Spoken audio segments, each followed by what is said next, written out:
Las máscaras caen en el tablero global.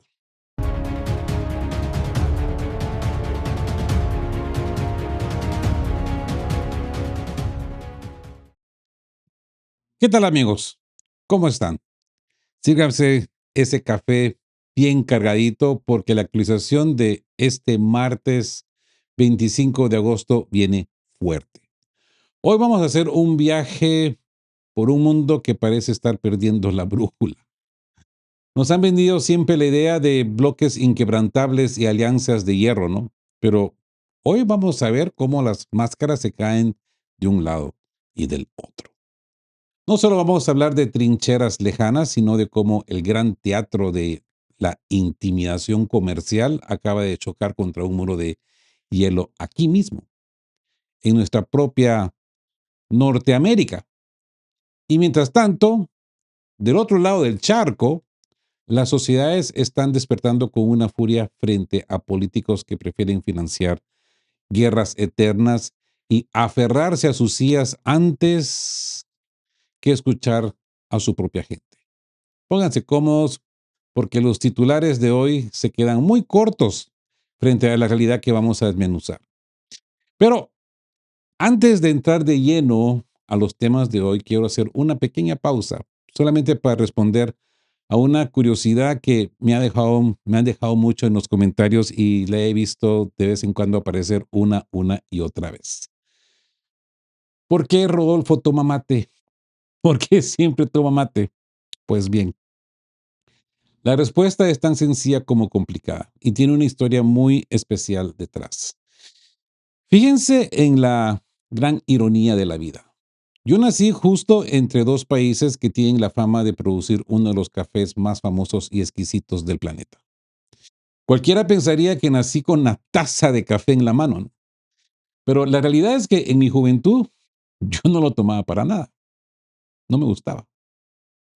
Todo esto cambió cuando yo tenía alrededor de 23, 24 años. En aquel entonces, pues yo ya trabajaba en el fascinante mundo y técnico mundo de las radiocomunicaciones. Ahí compartía turno con dos compañeros uruguayos.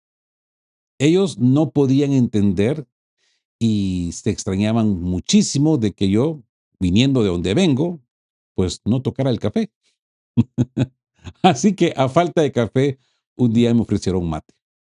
Amigos, quedé encantado. Pero no fue solo por el sabor de la hierba. Realmente me enamoré cuando me enseñaron la verdadera ceremonia que hay detrás, el arte del cebado, el pase de mano en mano, los códigos, los mensajes silenciosos que se dan con cada ronda y la charla profunda que se genera. Desde ese día, amigos, el mate se convirtió en una parte inseparable de mí. Pero la historia da un giro porque uno de estos uruguayos, buen gaucho, era terco y no soltaba el tema del café. Un día me mira y me dice, pasa Rodolfo que a vos no te gusta el café porque no sabes cómo tomarlo. O de seguro en tu casa toman puro café instantáneo y por eso no te gusta. Yo me reí. Pero al día siguiente, el tipo llegó al trabajo cargando su propia maquinita para hacer café expreso. La instaló, me miró y me soltó una frase que nunca olvidaré. Si a vos te gusta el mate, te va a gustar el buen café. Pero el buen café. Me preparó un expreso de verdad y les digo una cosa. Vaya que el uruguayo tenía razón. Me voló la cabeza.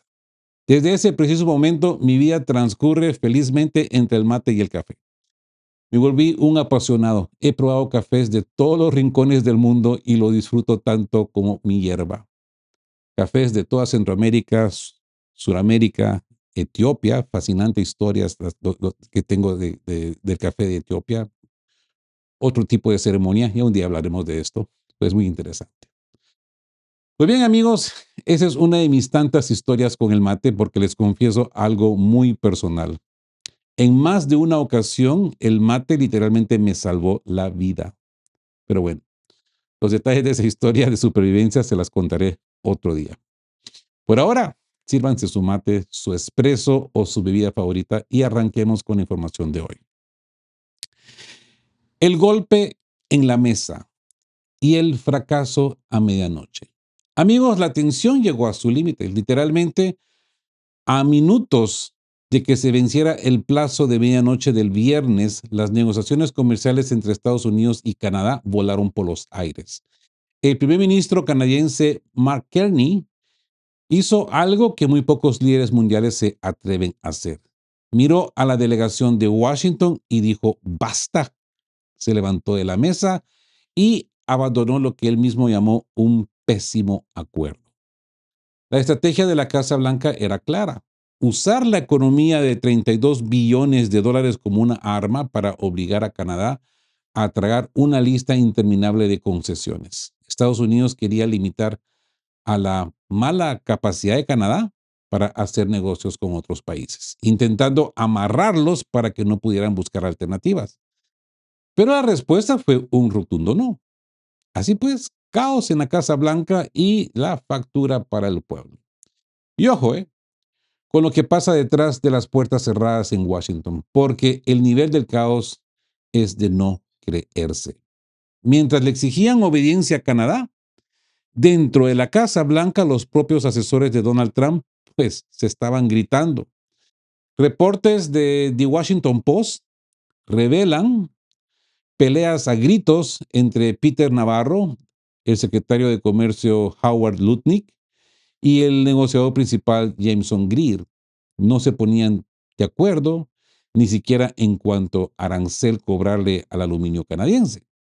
Al final, ante el rechazo de Canadá, Estados Unidos soltó el golpe: aranceles del 50% sobre una cantidad brutal de productos canadienses. Y aquí es donde entra el factor humano, amigos. ¿Quién creen que va a pagar ese 50% extra? Es que no lo van a pagar los políticos en sus oficinas de lujo. Lo pagan las pequeñas empresas que necesitan ese material para empacar, los granjeros que necesitan fertilizante y ustedes, los consumidores, cuando vayan al supermercado y vean que hasta los productos más básicos están por las nubes. Así pues, Canadá declara la guerra comercial y defiende su soberanía. Pero si Washington pensó que Canadá iba a agachar la cabeza, se equivocaron por completo. Mark Carney salió a dar una conferencia de prensa con un tono que hace décadas que no se escuchaba en Ottawa. Declaró públicamente que Canadá está bajo ataque y que están listos para pelear. Esto ya no es una simple disputa de aduanas, amigos. Carney lo calificó literalmente como una guerra comercial. La respuesta de Ottawa fue devolver el golpe con la misma fuerza. Anunciaron aranceles de represalia inmediatos contra productos estadounidenses por un valor de 29 mil millones de dólares. Y no solo es un tema de dinero. Carney denunció que Estados Unidos intentó meterse hasta con su idioma, su cultura y su soberanía. Así pues, nos estamos dando cuenta de que Washington ya no ve a sus vecinos como aliados comerciales, sino como súbditos a los que puede exprimir utilizando la integración económica como si fuera un arma de guerra. No es sorprendente, yo lo sé, pero hay que decirlo. Así que ahí lo tienen, amigos. Mientras Washington exige lealtad absoluta y prohíbe que sus socios hagan tratos con terceros, Canadá les acaba de demostrar que una relación de 160 años tiene un límite. Y mientras los políticos juegan a ver quién tiene el ego más grande, las economías locales se preparan para un choque brutal de precios. Y bien, crucemos el charco, ¿no? Y hablemos del ajedrez político en Francia y la carrera hacia el 2027. Como les digo, crucemos el charco. Y vámonos directo a Europa, porque si creían que el drama solo estaba en la guerra comercial norteamericana, el tablero político en Francia ya está que arde. Faltan solamente meses para las elecciones del 2027, pero las piezas se están moviendo a una velocidad de vértigo. Todo va demasiado rápido, amigos. Según los últimos reportes y sondeos que andan circulando en medios como RTL, hay una figura que se está despegando del resto con una fuerza impresionante. Marine Le Pen. Y fíjense en este detalle, amigos. A pesar de todos los escándalos judiciales, las sentencias y los intentos del sistema por frenarla en los tribunales, pues su popularidad no solo no cae, sino que sigue subiendo. La gente en la calle la sigue marcando como la gran y clara favorita para llevarse la primera vuelta de calle. La izquierda y el centro peleando por sobrevivir. Pero ojo, ¿con quién tiene pisándole los talones para el segundo puesto? Por el lado de la izquierda, Jean-Luc Mélenchon ya dio el banderazo de salida. Acaba de arrancar su temporada política diciendo a los cuatro vientos que la victoria es posible. Y las encuestas le están dando la razón. Mélenchon está avanzando con paso firme, superando a figuras del centro macronista como Edouard Philippe o Gabriel Attal, a menos que estos últimos pues logren el milagro de unirse. La radiografía actual es clarísima. Los conservadores tradicionales y otras figuras de derecha como Semu se están desinflando rápidamente. Los ecologistas no logran sumar ni un votante nuevo a pesar de las olas de calor extremo. Así que la verdadera batalla por el control de Francia parece que será un choque de trenes frontal entre el nacionalismo de Le Pen y una izquierda que busca capitalizar todo el descontento social. El centro político en Francia se está quedando sin oxígeno y esto nos dice muchísimo de hacia dónde se dirige el ánimo de toda Europa. Y bien, ya que estamos en Europa, hablemos de ese nuevo cheque de Bruselas y ese barril sin fondo. Así pues, hablando de esta desconexión brutal entre las élites europeas y la gente de a pie, miren lo que acaba de anunciar la Unión Europea. Coincidiendo con el Día de la Independencia de Ucrania, Ursula von der Leyen salió muy sonriente a prometer otro paquete de 6.100 millones de euros en ayuda militar, más misiles, más artillería y más radares. Pero cuando uno rasca la superficie y mira los números reales, esto no es dinero nuevo. Es parte de esa gigantesca deuda de 90.000 millones de euros que Europa sigue arrastrando. Admiten con urgencia que en Kiev se están quedando completamente sin misiles interceptores tipo Patriot para frenar los ataques con misiles, pero la solución de Bruselas sigue siendo la misma de siempre: firmar cheques. Firmar cheques millonarios como si el dinero creciera en los árboles, ¿no? ¿Mm? La furia en Francia. Europa está en bancarrota. Y donde la cosa se pone verdaderamente interesante es en la reacción ciudadana. El prestigioso, podríamos decirle, diario francés Le Figaro publicó la noticia y la sección de comentarios se convirtió en un auténtico polvorín. La opinión pública en Francia no se guardó nada y dejó frases demoledoras como: Ucrania no representa ningún interés estratégico para Francia, debemos dejar de pagar, ya no hay dinero, escribía un lector. Otro señalaba: prolongar la guerra no ayuda a los ucranianos, los empuja a la ruina. Europa está en bancarrota. Y hubo quien con tremenda ironía lanzó la gran pregunta: si mañana nos atacan a nosotros en Europa, ¿le vamos a ir a pedir los misiles de vuelta a Ucrania?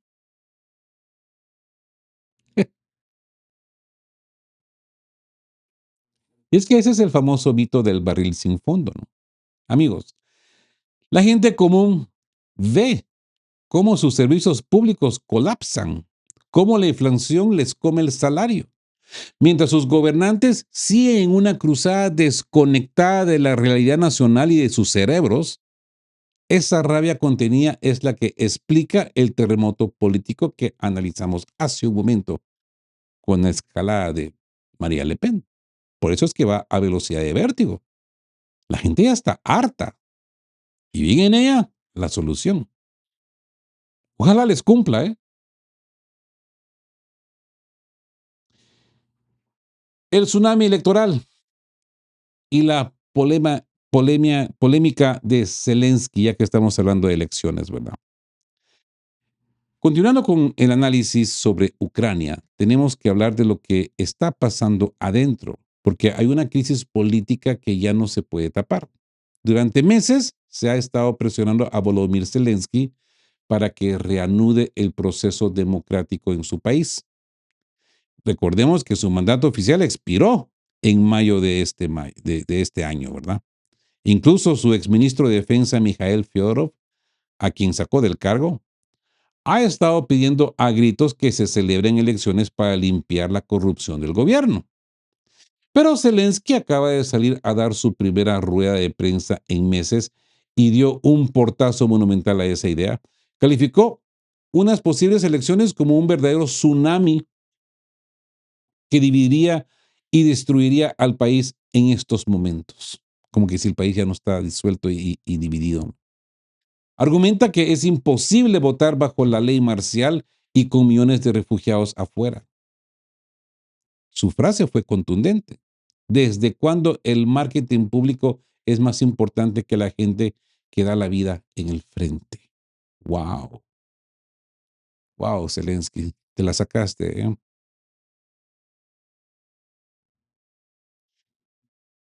La reacción en Francia lo llaman el dictador perfecto.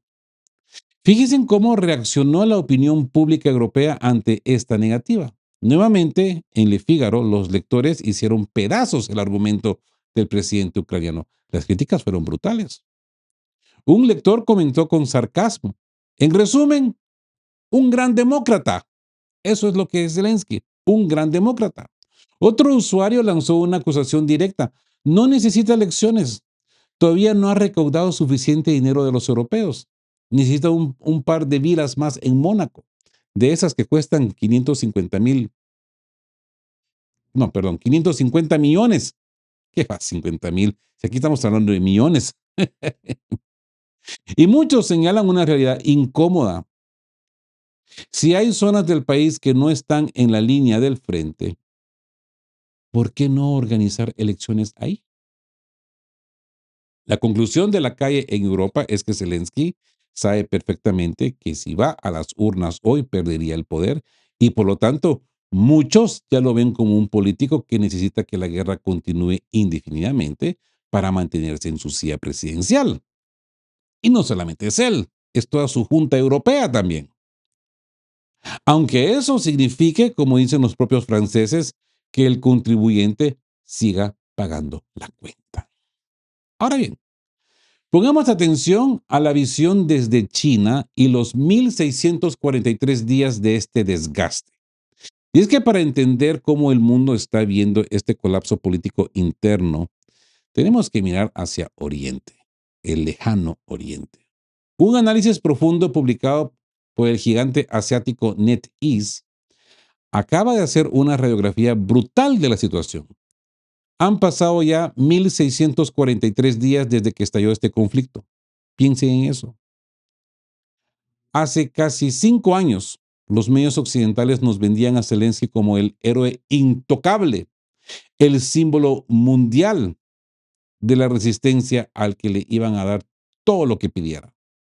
Hoy la realidad es otra. El análisis chino es claro y pragmático. La era de la ayuda occidental incondicional y de los cheques en blanco se terminó.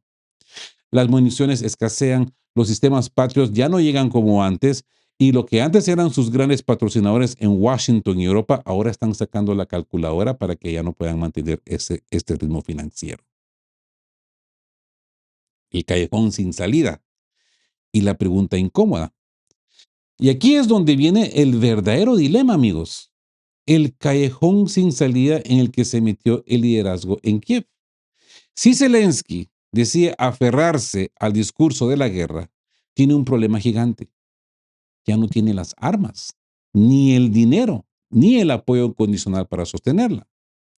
Pero si finalmente cede y se sienta a negociar, se enfrenta al momento que más aterra a cualquier político: tener que mirar a los ojos de millones de familias ucranianas y explicarles por qué se perdieron tantas vidas, por qué la economía está en ruinas y por qué se sacrificó el futuro de toda una generación. ¿Valió la pena todo ese sacrificio? Al final, la salida iba a ser diplomática, ¿verdad? Esa es la pregunta que le aterra responder y que según los analistas lo tiene paralizado y aferrado al poder. El verdadero costo y el futuro roto. Al final del día, este análisis de NetEase nos recuerda la lección más dura de todas. Las ciudades que hoy están reducidas a escombros se pueden reconstruir lentamente con cemento y miles de millones de dólares. Pero la pérdida de una generación entera de jóvenes y la demografía destrozada de un país tardarán décadas, tal vez un siglo, en recuperarse. La vía militar ya no es una solución, es simplemente una trituradora de vidas humanas.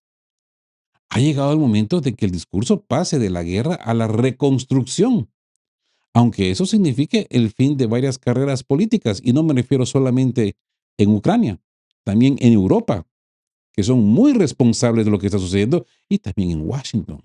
Sí, pero bueno, ellos son los emperadores, ¿no? El lapsus presidencial y la confesión a medias. Amigos, agárrense fuerte la cabeza, ¿eh? Porque la siguiente noticia es de reír por no llorar. Nos vamos a Alemania, directamente a las páginas del diario Die Welt. Ya todos sabemos el misterio y el tabú que rodea la explosión de los gasoductos de Nord Stream, ¿verdad? Esa infraestructura vital que alimentaba de energía barata a Europa, ¿verdad? Que hizo Europa un continente industrial, competitivo, ¿verdad? Bueno, la investigación alemana cada vez apunta con más fuerza y evidencia hacia Kiev, pero lo que se robó al show, el espectáculo, fue la reciente declaración del presidente Volodymyr Zelensky, cuando un periodista le preguntó directamente sobre el tema. Él respondió textualmente: Kiev nunca ha participado oficialmente en ninguna operación relacionada con la destrucción del Nord Stream. ¿Escucharon bien, familia? Dijo oficialmente, como si al agregar esa pequeña palabra estuviera lavándose las manos, ¿no? ¿Sabe una cosa? Hay que reconocerle al hombre que es un buen actor. Pero en ese momento, mm, toda su actuación, todo su conocimiento de actuación se le cayó. Se le miraba tenso, se le miraba nervioso, se le miraba como, tengo que decirlo porque tengo que decirlo. El chiste no se cuenta solo. Si dices que no fue oficial, prácticamente estás admitiendo que extraoficialmente sí metiste las manos. Un lapsus lingüístico que lo dejó completamente en evidencia. Así que arrestos de Hollywood y la investigación alemana. Pero esperen, porque esta historia se pone aún más surrealista. Parece un guión de comedia negra, ¿no? Resulta que las autoridades acaban de detener a un ciudadano ucraniano en Croacia, sospechoso de haber colocado los explosivos en el gasoducto junto a otros buzos. ¿Y saben qué estaba haciendo cuando lo arrestaron? Es que esto es increíble. Estaba grabando una película de Hollywood que supuestamente trata sobre esos mismos hechos. ¿De verdad? Amigos, la realidad supera la ficción por kilómetros. A este arresto se suma el de otro presunto líder del grupo, un exoficial ucraniano que fue detenido muy relajado mientras estaba de vacaciones en Italia. Las autoridades alemanas ya lo están acusando de sabotaje, destrucción de infraestructuras y ataques a objetivos civiles. La evidencia es abrumadora Y el gobierno de Kiev está temblando de miedo, no por la moralidad del acto, sino porque les aterra perder el flujo de miles de millones de euros que Europa les sigue mandando. La rabia y la burla en Alemania. Y claro, la sociedad alemana no es tonta. Los lectores de este diario Die Welt se le fueron a la yugular al presidente ucraniano en los comentarios y con justa razón. Es que es para arrancarse los pelos de la cólera. Un lector decía, nunca oficialmente. Resulta que extraoficialmente sí. De lo contrario, simplemente dices nunca. Otro lleno de indignación comenta la triste realidad de su país, aunque confirmara con ironía que ordenaron destruir nuestros gasoductos, nuestros demócratas le seguirían transfiriendo miles de millones de euros de nuestros impuestos. Mientras tanto, nuestro país está en decadencia. Y el más lapidario de todos, de estos comentarios. Estamos recompensando a una banda con miles de millones por destruir nuestro propio sistema energético.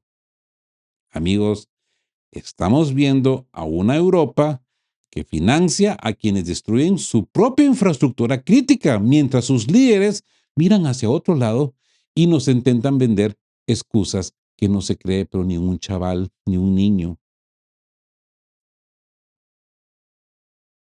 El precio de la hipocresía y nuestra trinchera, ¿no? Amigos, si juntamos todas las piezas de rompecabezas que acabamos de armar hoy, el panorama nos deja una reflexión que cala hasta los huesos. Estamos viendo a un Washington dispuesto a asfixiar a su vecino histórico por unos cuantos dólares en la frontera, a una Europa que sigue firmando cheques en blanco mientras sus ciudadanos se ahogan en la inflación, y a líderes que se aferran al poder usando la tragedia de su pueblo como escudo, negándose a escuchar las urnas y tropezando con sus propias mentiras en la televisión nacional. Todo esto nos demuestra que en el gran tablero del poder, palabras como alianza, democracia o solidaridad son solo adornos de discurso. Cuando las luces de las cámaras se apagan, los de arriba siempre protegen sus intereses. Mientras que la gente de a pie, el pequeño empresario, el jubilado, el joven sin futuro, es quien termina pagando la factura de esta gigantesca hipocresía global. Pero por eso estamos aquí, para no tragarnos el cuento oficial, para cuestionar, para leer entre líneas y sobre todo para mantener vivo ese sentido crítico y humano que tanta falta le hace a este mundo. ¿Qué sienten ustedes al ver cómo se desmoronan estas alianzas y cómo las élites le dan la espalda a sus propios pueblos? El micrófono es vuestro. Los leo en comentarios. Si este espacio les aporta valor y sienten que esta es su trinchera informativa, regálenme un me gusta. Suscríbanse al canal si no lo han hecho. Compartan este video para que sigamos despertando conciencias porque es bien importante. Hoy hacía un trámite eh, gubernamental, administrativo. Y tuve una muy buena charla con este señor del gobierno, por decirlo así. Y los dos llegamos a la conclusión que, bueno, en un momento yo le dije cuál es mi oficio, ¿no? Pero sí, hay que educar a la población. Hay que enseñarle a la gente sus derechos. Hay que enseñar a la gente a leer, no solamente a repetir palabras, pero a interpretar las palabras de lo que están leyendo para poder entender sus propias leyes que los protegen.